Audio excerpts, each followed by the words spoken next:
देश का number 1 Hindi news channel news 18 India देख रहे हैं आप। मैं हूं आपके साथ मोनिका ठाकुर। नमस्कार, बहुत स्वागत है आप सभी का। मैं हूं आपके साथ कृतिका सिंह। नमस्कार, मैं हूं आपके साथ अंकिता दुबे। बुलेटिन की शुरुआत करेंगे, लेकिन सबसे पहले बात कर लेंगे तुर्की और सीरिया में आए भूकंप से मची तबाही की।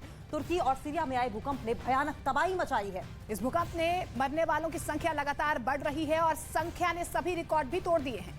अब तक भूकंप से दोनों देशों में 25,132 लोगों की मौत हो चुकी है। तुर्की में सोमवार को 7.8 मैग्नीट्यूड का भूकंप आया था। सिर्फ तुर्की की बात करें तो भूकंप से अब तक 20,665 लोगों की मौत हुई है, जबकि 80,080 से ज्यादा लोग घायल बताए जा रहे हैं। वहीं सीरिया में भूकंप से 4,467 लोगों की मौत हो गई है।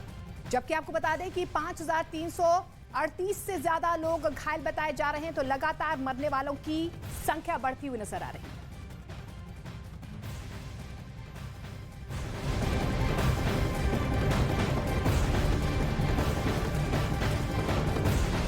तुर्की में भारत की ओर से चलाए जा रहे रेस्क्यू ऑपरेशन के बारे में तुर्की में भारत के राजदूत डॉक्टर वीरेंद्र पॉल ने जानकारी दी है। उनका ये कहना है कि रेस्क्यू टीम का पूरा फोकस मलबे के नीचे से लोगों को निकालने के साथ साथ जैसे ही मदद की मांग की जा रही है वैसे ही हमारी टीम मदद पहुंचा भी रही है। टर्की साइड से हमें रिक्वेस्ट प्राप्त हुई हैं और ऐसे माहौल में जब जो डेवस्टेशन का स्केल इतना ज़्यादा है और डायनामिक सिचुएशन है, जो इनकी रिक्वायरमेंट्स हैं, ज़रूरतें हैं, वो एस्केलेट होती जा रही हैं। तो इस बैकग्राउंड में हमें प्राप्त हुई हैं रिक्वेस्ट और उनको प्रोसेस किया जा रहा है और देखा जा रहा है कि कितना बेहतर हम इन रिक्वेस्ट को एड्रेस कर सकें। और तुर्की में भूकंप की त्रासदी के बीच एनडीआरएफ का रेस्क्यू ऑपरेशन जारी है। इन सबके बीच भूकंप के झटके भी लगातार आ रहे हैं। एनडीआरएफ की टीम लगातार जो नूरदागी इलाका है वहां पर काम कर रही है। मेरे साथ आप देखेंगे जो पीछे आप ये येलो कैप में देख रहे हैं, ये एनडीआरएफ की टीम है। और अभी जो जानकारी मिली है वो ये कि यहाँ पर कुछ लोग हो सकते हैं, फंसे हुए हो सकते हैं, लिहाजा यहाँ पर अभी इस बात की गुंजाइश तलाशी जा रही है कि क्या मलबा वहाँ से हटाकर किस तरीके से कोई फंसा हुआ है तो उसको निकाला जा सके। देखिए लगातार जो एनडीआरएफ के लोग हैं वो रणनीति बनाने पर यहाँ काम कर रहे हैं। अगर आप तस्वीरों में देखेंगे यहाँ पर जो एनडीआरएफ के ऑफिसर्स हैं वो भी यहाँ पर मौजूद हैं। और देखिए सबसे हैरानी की बात, जब हम यहाँ पर अभी मौजूद हैं तो अब से थोड़ी देर पहले ही यहाँ भूकंप का झटका महसूस किया गया था। लगातार आफ्टर शॉक आ रहे हैं।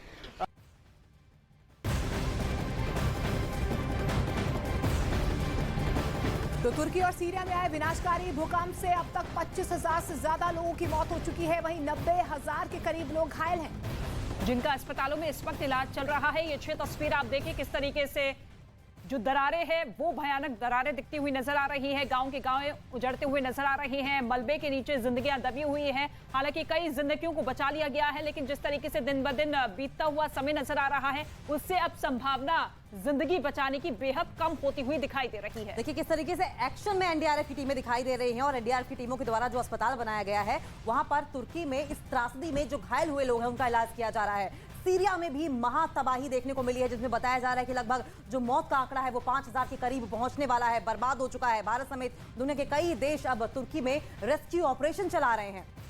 बिल्कुल, ये रेस्क्यू ऑपरेशन लगातार जारी है। युद्ध स्तर पर जिंदगियों को बचाने की कोशिश की जा रही है और आप देखिए इन तस्वीरों के जरिए किस तरीके से जिंदगियां बचाई जा रही हैं। वहीं ड्रोन से सामने आई दरार की तस्वीरें भी डरा रही हैं। तुर्की और सीरिया में भूकंप के बाद अब बाढ़ का कहर भी बरपा रहा है।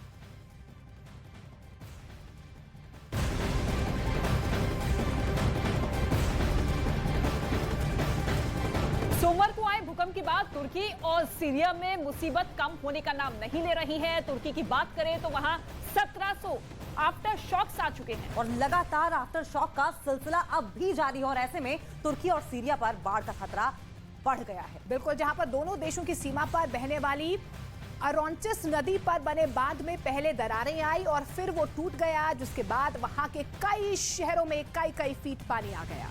तो वहीं तुर्की में आप देखिए इस केंद्रन शहर में समंदर का पानी भर गया।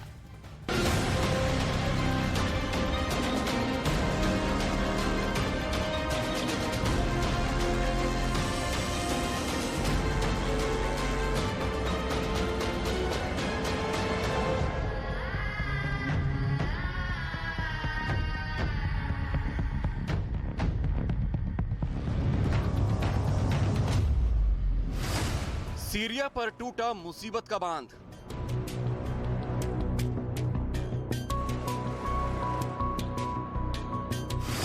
भूकंप के बाद नई मुसीबत में सीरिया।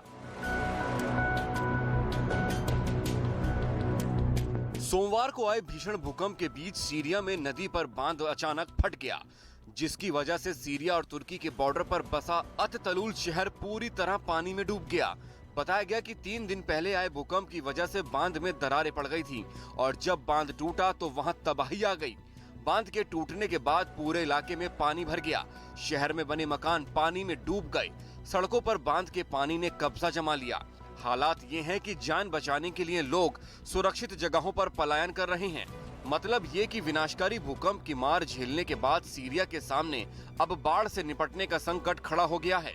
भूकंप की वजह से वहां पहले ही हजारों लोगों की मौत हो चुकी है और अब बांध के टूटने से आई बाढ़ ने लोगों का जीना मुहाल कर दिया है।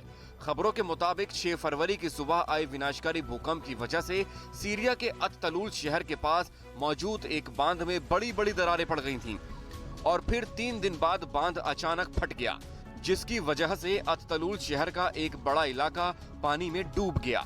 बांध के टूटने के बाद शहर की सड़कों पर कई फीट पानी भर गया। वहां से जो तस्वीरें सामने आई हैं, उनमें एक तस्वीर में बाढ़ से बचने के लिए कुछ लोग एक गाड़ी से सुरक्षित जगह पर जाने की कोशिश करते दिखे।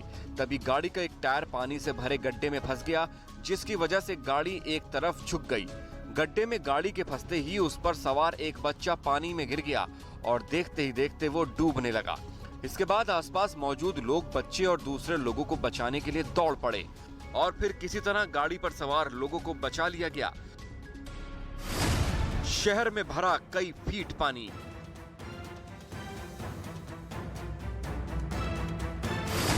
भूकंप के बाद पानी पानी जिंदगानी।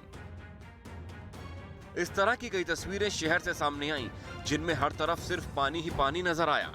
कुछ सड़कों पर तो कमर तक पानी भरा दिखा, जिसे देखकर ऐसा लगा जैसे सड़क पर कोई नदी बह रही हो। बताया गया कि जो बांध टूटा वो अरोंटिस नदी पर बना था, जिसका जलस्तर पिछले हफ्ते से लगातार हो रही बारिश की वजह से काफी बढ़ गया। ऊपर से 6 फरवरी को आए भूकंप की वजह से बांध में दरारें पड़ गई थीं, जिसकी भनक लगते ही बांध को टूटने से बचाने की कोशिश तेज हो गई। लेकिन पानी के बढ़ते दबाव को बांध झेल नहीं पाया और वो टूट गया, जिससे आसपास के इलाकों में बाढ़ आ गई। मकानों में घुटने के ऊपर तक पानी घुस गया, यहाँ तक कि घरों के बाहर खड़ी कारें पानी में डूब गईं। इतना ही नहीं, सैकड़ों एकड़ खेत पानी भरने से तालाब में तब्दील हो गए। दावा किया जा रहा है कि बांध के टूटने से आई बाढ़ की वजह से शहर से करीब 500 परिवार पलायन कर चुके हैं। लेकिन ये हालात सिर्फ सीरिया के ही नहीं, बल्कि भूकंप की मार झेल रहे तुर्की में भी कुछ ऐसा ही घटा है। दरअसल तुर्की के इस्केंदरन शहर पर समंदर के पानी ने कब्जा जमा लिया है। ड्रोन से ली गई तस्वीरों में शहर की तमाम सड़कों पर पानी भरा दिखाई दिया। कुछ जगह तो समंदर के पानी में कारें तक डूबती नजर आईं। तुर्की का इस्केंदरन शहर समंदर के किनारे बसा है और एक रिपोर्ट के मुताबिक 7.7 और 7.6 की तीव्रता के 2 भूकंप आने के बाद समंदर का जलस्तर अचानक बढ़ गया, जिससे इस्केंदरन शहर में समंदर का पानी घुस गया। हालांकि प्रशासन ने वहां राहत बचाव का काम शुरू कर दिया था, लेकिन इस घटना ने तुर्की की सरकार को डरा कर रख दिया है, क्योंकि भूकंप की वजह से समंदर के जलस्तर बढ़ने से कई शहरों पर डूबने का खतरा मंडराने लगा है।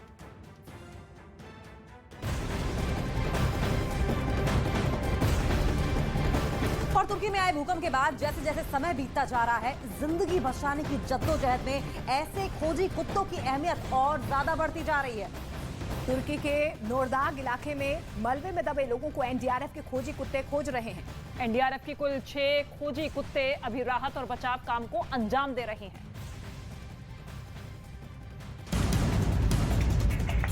ये खोजी कुत्ते मलबे में फंसी जिंदगी की तलाश में जुटे। एनडीआरएफ की टीम के साथ ये कुत्ते मलबे वाली जगह पर घूमते नजर आए। तुर्की में आए भूकंप के बाद जैसे जैसे समय बीत रहा है, जिंदगी बचाने की जद्दोजहद में ऐसे ही रेस्क्यू डॉग की अहमियत और ज्यादा बढ़ती जा रही है। तुर्की के नोरदाग इलाके में एनडीआरएफ की टीम ने मलबे में दबे लोगों की तलाश में इन्हीं खोजी कुत्तों की मदद ली। एनडीआरएफ टीम के 6 खोजी कुत्ते अभी राहत और बचाव कार्य में लगाए गए हैं। बताया गया है कि ग्रीस, ब्रिटेन, जर्मनी और लेबनान से आए खोजी कुत्ते भी रेस्क्यू में लगाए गए हैं। तो तुर्की का नूरदागी शहर टेंट सिटी बन गया है। जो कुछ दिन पहले तक आलीशान घरों में रह रहे थे, वो अब ठंड के बीच टेंट्स में रहने को मजबूर हो गए। तुर्की में कई शहर ऐसे हैं जो तंबुओं का शहर बन गए हैं। नूरदाग उनमें से एक है। गाजियान्टेप प्रांत का नूरदाग किस तरह से अब यहाँ पर तंबू ही तंबू नजर आ रहे हैं, उसकी तस्वीरें हम आपको दिखाएंगे, क्योंकि यहाँ पर 2200 घरों में से ज्यादातर घर जमींदोज हो चुके हैं और कुछ इसी तरह से लोग तंबुओं में रहने को अब मजबूर हो गए। जरा तस्वीर आपको दिखा दें किस तरह से यहाँ पर पूरा जो तंबू है, लोग कई परिवार इसी तरह से तंबुओं के बीच रहने को मजबूर हैं। अपना जो खान पान है वो इस तरह से बाहर आग जलाकर कर रहे हैं। अब जरा हम आपको तस्वीर ये वाली दिखाएंगे, आप जरा टॉप एंगल से देखिए किस तरह से आपको तंबू ही तंबू यहाँ पर नजर आएंगे। यहाँ वो लोग रह रहे हैं जिनके अपने घर पूरी तरह से जो भूकंप आया था उसमें बर्बाद हो गए, जमींदोज हो गए। और ये तस्वीर आप देखिए कि यहाँ पर जो छोटे छोटे बच्चे हैं, महिलाएं हैं, बुजुर्ग हैं, वो सब इसी तरह से रहने के लिए मजबूर है।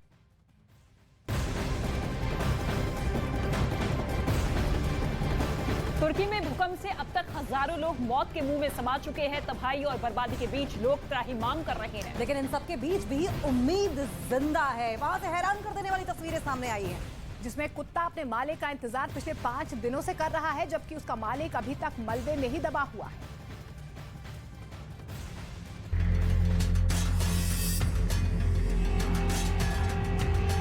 युद्ध की जलती विभीषिका पर इंसान का जोर होता है, लेकिन जिंदगी को जब कुदरत झुलसाती है तो दृश्य ऐसा होता है, भयानक, विकराल, लाशें ही लाशें और मलबे का अंबार। ये तुर्की में आए भूकंप के बाद के हालात हैं, लेकिन तुर्की की मुसीबत यहीं खत्म होती नहीं दिख रही है, क्योंकि वहाँ अब भी कई लोग मलबे के अंदर फंसे हैं। इस बीच तुर्की से एक हैरान करने वाली तस्वीर सामने आई है। वहाँ एक कुत्ता अपने मालिक का इंतजार पिछले 5 दिनों से करता दिखा। इस कुत्ते को मलबे वाले इलाके में कई बार हटाया गया, लेकिन हर बार ये कुत्ता अपने मालिक की खोज में वहाँ पहुँच जाता और अपने मालिक को ढूंढने की कोशिश करने लगता। बताया गया कि जब तुर्की में भूकंप आया तो ये कुत्ता किसी तरह से वहाँ से बच निकला और इसे कुछ मामूली चोटें आईं, पर इसका मालिक मलबे में ही फंसा रह गया और अब ये वफादार कुत्ता अपने मालिक को ढूंढने में लगा रहा। ये नजारा जिसने भी देखा वो भावुक हो गया। एक रिसर्च की माने तो कुत्ते को किसी भी आपदा के बारे में पहले से ही पता चल जाता है और यही वजह है कि ये कुत्ता किसी तरह से भूकंप से बचने में कामयाब हो गया, पर अपने मालिक को नहीं बचा पाया।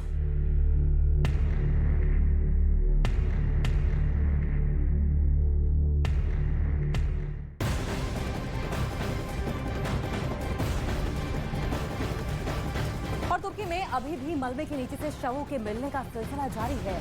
साथ में लोगों को जिंदा भी बाहर निकाला जा रहा है। और इसी उम्मीद में तुर्की के राष्ट्रपति का ये कहना है कि जब तक हर एक मलबे में तलाशी पूरी नहीं होती, राहत और बचाव कार्य चलता रहेगा। और इस रेस्क्यू अभियान में भारत की ओर से मिल रही मदद पर एर्दोगान ने दिल्ली से प्रधानमंत्री नरेंद्र मोदी का धन्यवाद किया है। इतना ही नहीं, तुर्की के हर नागरिक की जुबान पर इस वक्त मोदी और भारत का नाम।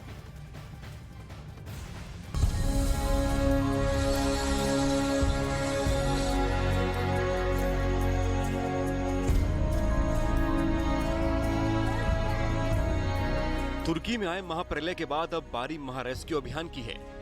दुनिया के तमाम देशों ने तुर्की में राहत बचाव के लिए ताकत झोंक दी है, क्योंकि तुर्की के लिए पिछला एक हफ्ता बड़ी मुसीबत भरा रहा है। भूकंप की वजह से कई शहर तबाह हो चुके हैं। जो इमारतें कभी इन शहरों की शान होती थीं, वही इमारतें हजारों लोगों की मौत की वजह बन चुकी हैं। भूकंप की वजह से शहर के शहर मलबे का ढेर बन चुके हैं। जैसे जैसे मलबे को हटाया जा रहा है, वैसे वैसे मृतकों की संख्या बढ़ती ही जा रही है। 5 दिन हो चुके हैं, पूरी दुनिया से तुर्की में मदद पहुंच रही है, लेकिन अभी भी तबाही का इलाका इतना बड़ा है और इतनी ज्यादा इमारतें धराशायी हुई हैं कि राहत और बचाव कार्य में लगी तमाम टीमों को ये तय कर पाना भी मुश्किल हो रहा है कि कहां सबसे पहले मदद करें। दुनिया भर के देशों की ओर से भेजी गई मदद पर नजर डालें तो अलग अलग देशों के 26 पानी के जहाज आए हैं। 167 हवाई जहाज और हेलीकॉप्टर प्रभावित इलाकों में मौजूद हैं। प्रभावित क्षेत्रों में 317 मोबाइल किचन चलाए जा रहे हैं। प्रभावित इलाकों में 1,70,902 टेंट तैयार हैं। ठंड से बचाने के लिए 1,507,494 कंबल की व्यवस्था की गई है। इस बीच में तुर्की के राष्ट्रपति रेजिप ताइप एर्दोआन ने शुक्रवार को कहा है कि उनके देश के दर्द को बयां करने के लिए शब्द पर्याप्त नहीं हैं।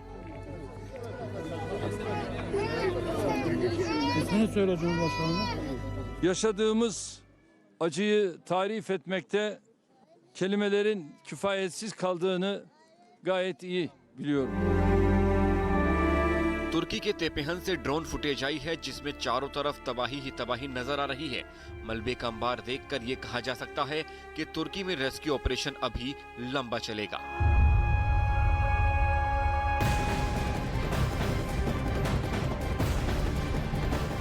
तो तुर्की में तबाही के बाद रेस्क्यू ऑपरेशन लगातार जारी है। राहत बचाव के काम में जुटी टीम ने 6 महीने की गर्भवती महिला और उसकी 7 साल की बेटी को तुर्की के गाजियाटेप शहर से एक इमारत के मलबे से सुरक्षित बाहर निकाल लिया। 115 घंटे बाद दोनों का मलबे में दबे रहने के बावजूद बच जाना किसी चमत्कार से कम नहीं। मलबे से निकलने के बाद बच्ची और महिला को तुरंत अस्पताल भेज दिया गया।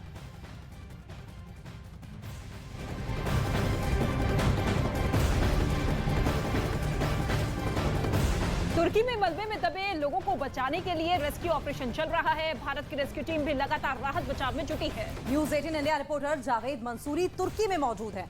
जावेद ने ऑपरेशन दोस्त के तहत राहत बचाव में जुटे देवदूतों से बातचीत की। आपको दिखाते हैं तुर्की से न्यूज़ 18 इंडिया की एक्सक्लूसिव रिपोर्ट।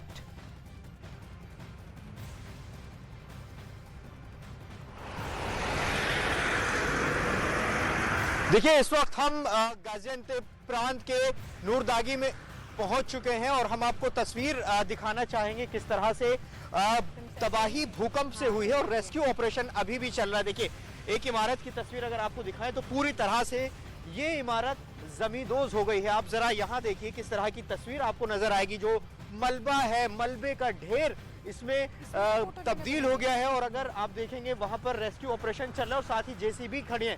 5 मंजिला ये इमारत है बताई जा रही है और इसमें कुछ लोगों की मौत भी हुई थी। आप समझ सकते हैं। देखिए, जो आसपास का ये नूरदागी का जो ये इलाका है, यहाँ आपको हर एक बिल्डिंग इसी तरह से जमींदोज होती हुई नजर आएगी। आपको बताएं कि 6 फरवरी को जब भूकंप आया था तो ये गाजियाटेप, मारसा और ये ऐसे इलाके हैं जहां भारी तबाही देखने को मिली थी और अभी भी जो रेस्क्यू ऑपरेशन का काम है वो चल रहा है। आप विजुअल्स में देखिए जरा, यहाँ आपको जेसीबी नजर आएगी। आपको बताएं कि ये जो तस्वीर हम आपको दिखा रहे हैं, एक्सक्लूसिव तस्वीर दिखा रहे हैं नूरदागी के, और ये वो जगह है यहीं पर ही जो एनडीआरएफ की टीम थी उसने कल एक रेस्क्यू ऑपरेशन के जरिए एक 8 साल की बच्ची को भी रेस्क्यू किया था और उसके बाद अभी भी यहाँ अलग अलग देशों से भी यहाँ पर जो रेस्क्यू टीम है वो पहुंच रही है और अभी भी रेस्क्यू ऑपरेशन का काम यहाँ पर लगातार चल ही रहा है। आप जरा विजुअल देख लीजिए एक बार, आपको विजुअल दिखाने की कोशिश करते हैं थोड़ा और करीब से किस तरह से यहाँ पर जो जेसीबी है वो अभी भी मलबे को हटा रही है। और यहाँ आपको बताएं कि ये 5 मंजिला इमारत थी और कुछ लोगों की मौत भी इस बिल्डिंग के गिरने के बाद हुई है। तो ये एक तस्वीर है और यहाँ जिस तरफ भी हम देखेंगे तबाही की तस्वीरें ऐसी ही नजर आएंगी। तुर्की और सीरिया का जो इलाका है वहां पर इसी तरह की तबाही नजर आ रही है। 20,000 से ज्यादा लोगों की मौत हो गई है। और देखिए, एक इमारत ये देख लीजिए, इसका जो फ्रंट का हिस्सा है ये भी पूरी तरह से क्षतिग्रस्त हो गया है। तो ये विजुअल हम आपको दिखा रहे हैं तुर्की से, हर एक जगह की तस्वीर आपको दिखाएंगे और जो रेस्क्यू ऑपरेशन चल रहा है, चाहे वो भारत की तरफ से जो रेस्क्यू ऑपरेशन चल रहा है, ऑपरेशन दोस्त, उसकी तरफ से भी वो तस्वीरें भी हम दिखाएंगे, पल पल की अपडेट देंगे।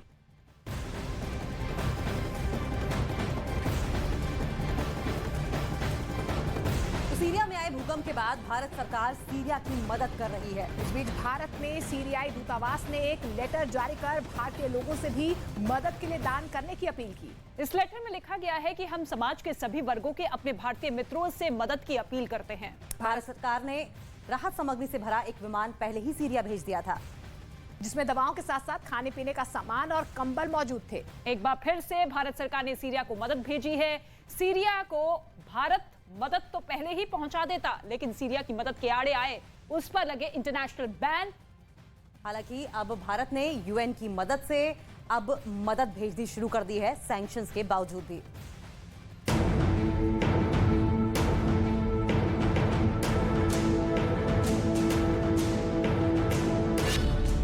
जब दुनिया ने बनाई दूरी,